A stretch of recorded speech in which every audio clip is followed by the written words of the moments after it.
Salam Bapak Ibu yang terkasih dalam Tuhan. Saat ini kita akan mau mendengar firman Tuhan. Dan sebelum kita mendengar firman Tuhan, mari kita sama-sama berdoa. Bapa yang baik, Bapa yang kami panggil dalam nama Tuhan Yesus Kristus, saat ini kami mau sama-sama belajar dari firman Tuhan. Berkatilah pemberitaan firman-Mu supaya setiap hati dan telinga yang benar diberkati oleh Tuhan, dan kami bisa menjadi pelaku dari firman Tuhan. Kami mau mendengar firman-Mu di dalam nama Tuhan Yesus Kristus kami berdoa. Amin. Baik Bapak Ibu, saat ini kita akan sama-sama belajar dari firman Tuhan yang sama-sama kita baca dan kita renungkan dari Kisah Para Rasul. Mari kita buka dalam Kisah Para Rasul 1 ayat 3. Demikian firman Tuhan. Kepada mereka ia menunjukkan dirinya setelah penderitaannya selesai, dan dengan banyak tanda ia membuktikan bahwa ia hidup. Sebab selama 40 hari ia berulang-ulang menampakkan diri dan berbicara kepada mereka tentang kerajaan Allah.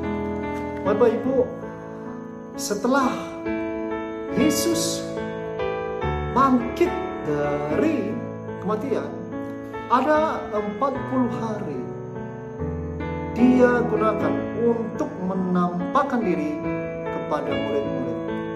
Apa saja yang dia lakukan selama 40 hari itu? Mari kita sama-sama belajar. Yang pertama adalah dia membuktikan bahwa dia benar-benar hidup. Kita bisa lihat ini di dalam Injil Yohanes pasal 20 ayat 27. Demikian firman Tuhan. Kemudian ia berkata kepada Thomas, "Taruhlah jarimu di sini dan lihatlah tanganku.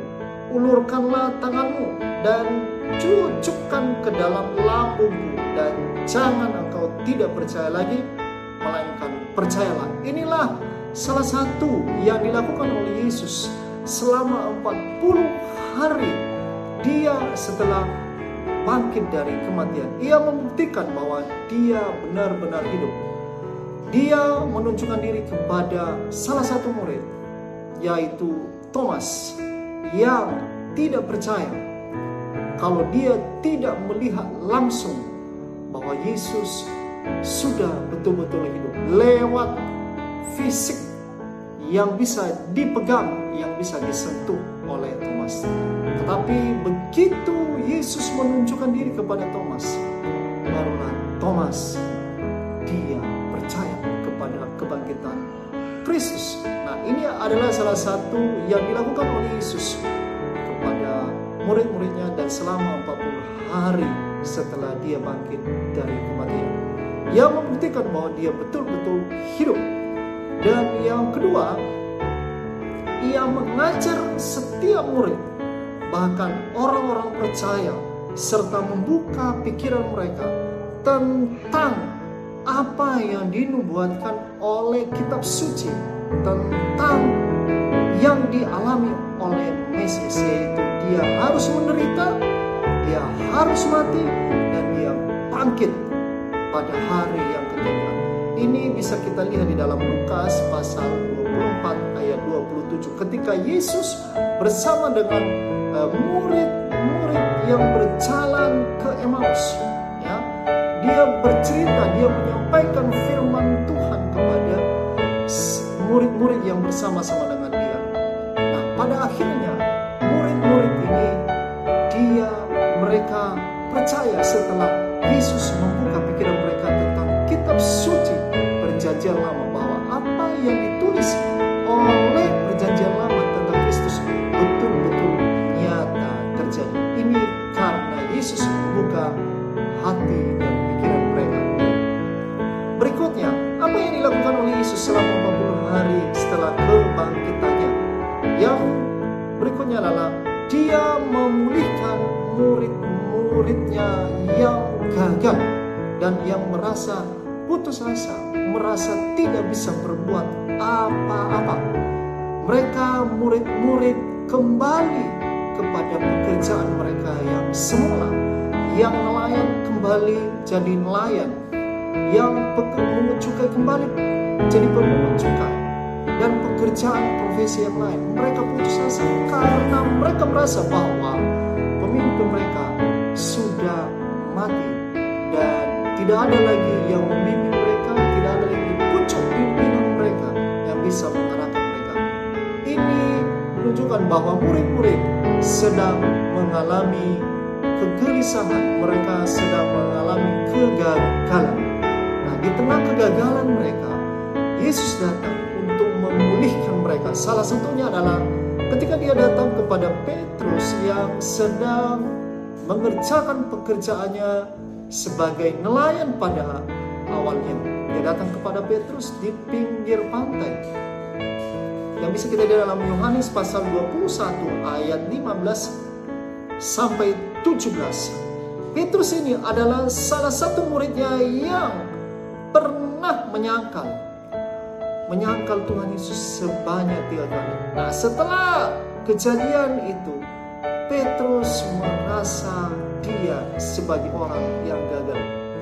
Namun, kita lihat tindakan yang Yesus lakukan kepada muridnya yang gagal. Dia tidak terus-menerus menolaknya, melainkan dia membangkitkan semangat, memberikan semangat yang baru kepada muridnya yang gagal. Salah satunya Petrus.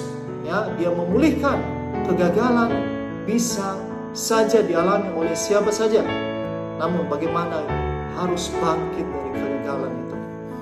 Kemudian dia juga memberikan amanat agung kepada setiap murid.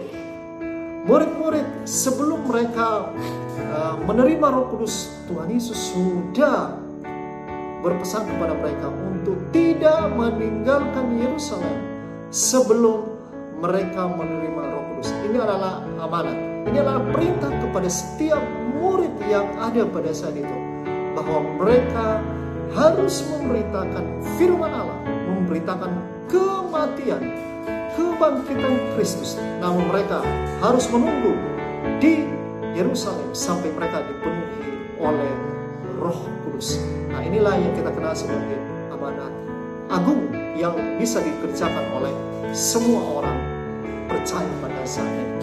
Nah, apa yang kita pelajari dari pelajaran kita pada hari ini?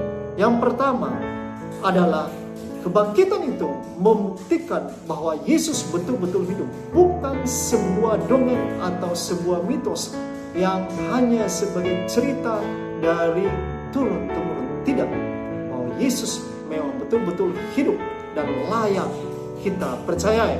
Kemudian Tuhan memakai masa penantian untuk mempersiapkan murid-murid untuk bisa memberitakan firman Allah kepada banyak orang. Hingga saat ini kita bisa mendengar firman Tuhan karena awal mula dari murid-murid yang setia di Yerusalem. Kemudian yang bisa kita ambil dari pelajaran ini adalah bahwa kegagalan bukanlah akhir dari segalanya, seperti yang dialami oleh Petrus. Petrus yang mau berubah, Petrus yang mau bangkit, dipulihkan oleh Tuhan Yesus yang datang kepadanya. Kemudian yang berikutnya, bahwa pelajaran yang kita bisa petik dari ini adalah kita punya tugas, kita punya misi, yaitu memberitakan, membawa kabar baik, membawa Injil kepada banyak orang dimanapun kita berada, dimanapun Tuhan tempatkan kita, dimanapun Tuhan tugaskan kita. Mari kita membawa berita Injil ini kepada banyak orang. Lewat renungan firman Tuhan ini, mari Bapak Ibu, kita lebih semangat. Biarlah roh kita menyala-nyala untuk memberitakan firman Allah. Karena yang kita percaya adalah betul-betul Yesus yang yang bangkit dari kematian. Demikian firman Tuhan ini, renungan ini, biarlah firman ini menolong kita, memberkati kita. Mari kita berdoa. Tuhan Yesus yang baik, terima kasih buat firman Tuhan yang membangkitkan semangat kami untuk lebih lagi percaya kepada kebangkitan Kristus. Tuhan tolong kami supaya kami menjadi agen-agen yang memberitakan firman Allah kepada banyak orang dimanapun Tuhan tempatkan kami. Terima kasih Bapa, inilah doa kami mengucap syukur. Di dalam nama Tuhan Yesus Kristus kami berdoa. Amin. Tuhan Yesus memberkati. Shalom.